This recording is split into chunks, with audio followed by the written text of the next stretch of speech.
Now that I've completed the installation of the details on the upper sections of superstructure, I'm going to finish the details on the lower sections.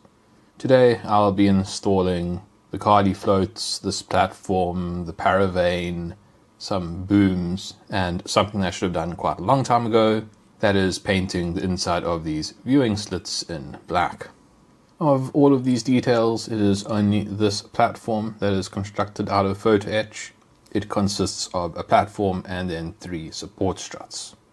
To start this video, I'll paint the inside of these viewing slits using black panel line. Then I will construct the photo etch platforms, following which I will prepare the plastic parts and then paint and install everything.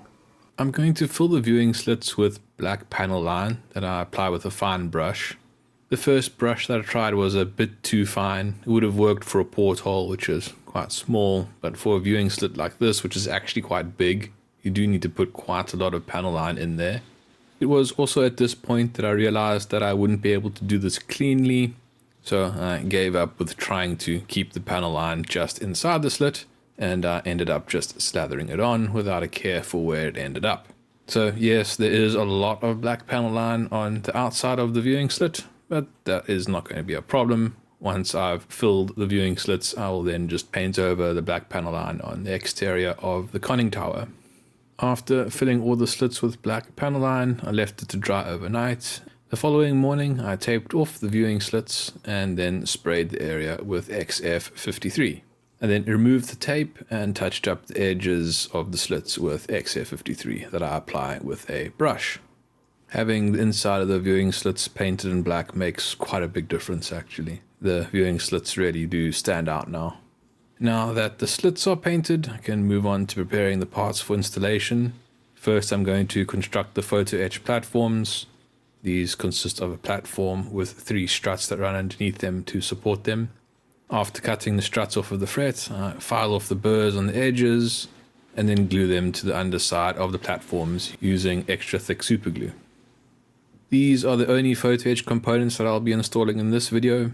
The rest of the details are all plastic. It's mostly booms and Carley floats that need to be installed. When it comes to the Carley floats, I'm going to construct all of them. And construct, I mean cut them off, clean them up, and then paint them. I'm not going to paint just the 2 that are required for this video. I'm going to do that because I'm going to get into the groove of making these things, so I might as well do them all at once. That way at least they'll all look roughly similar.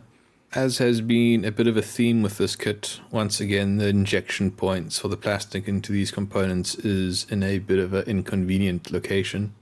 It's especially tricky on the paravanes, although I suppose on components this small it is difficult to find a good place to inject the plastic.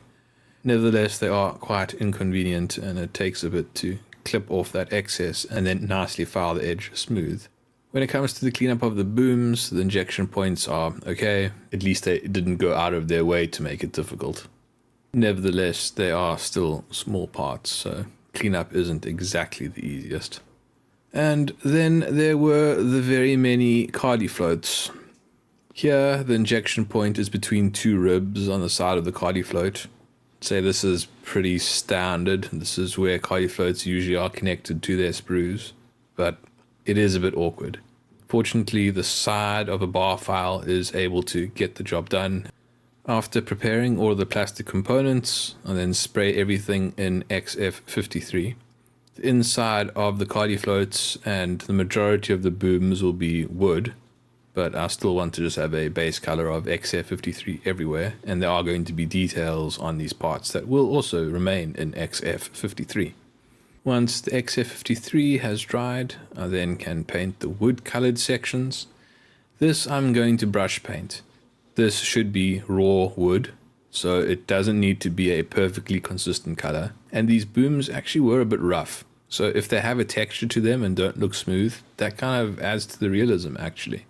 So brush painting these booms and leaving a bit of a mottled effect with an uneven surface is actually probably better than having it perfectly smooth. For the base wood color, I'm using Wood Deck Tan XF78. This is a reasonably close match to the color of the wooden deck that I'm using. I do want them to kind of be close to each other. While I am at it with the deck tan, I also paint the inside of the Carley floats in the same color. When it comes to the color for the inside of the Carley floats, there is a lot of uncertainty, which is a common theme with this ship. It could be anything from grey, the same color as the superstructure, all the way to wood, and then if it is wood, which kind of wood was it, and how was that wood treated, or how was it weathered. So I have decided I will just paint it in the same color that I paint the boom, which is a similar color to the deck itself. Whether that is accurate or not, I have no idea. Once again, I use a brush to paint the wood sections in XF78. This was a very tedious process. There are a lot of Carley floats that need to be installed, and some of them will be stacked on top of each other, so I won't actually need to use all of them. But I built them all anyway, because some are going to turn out better than others. Then I'll just have the choice of whichever ones I think look the best. Once all the wood sections on the Carley floats and booms are painted in XF78, I then use brown panel line to give it a bit of an accent. The brown panel line did come a bit too heavy in my opinion, so I reduced it using Mr. Weathering Color solvent.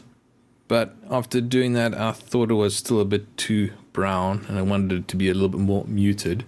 So I added in a tiny bit of light grey panel line to each of the Carley floats and the booms.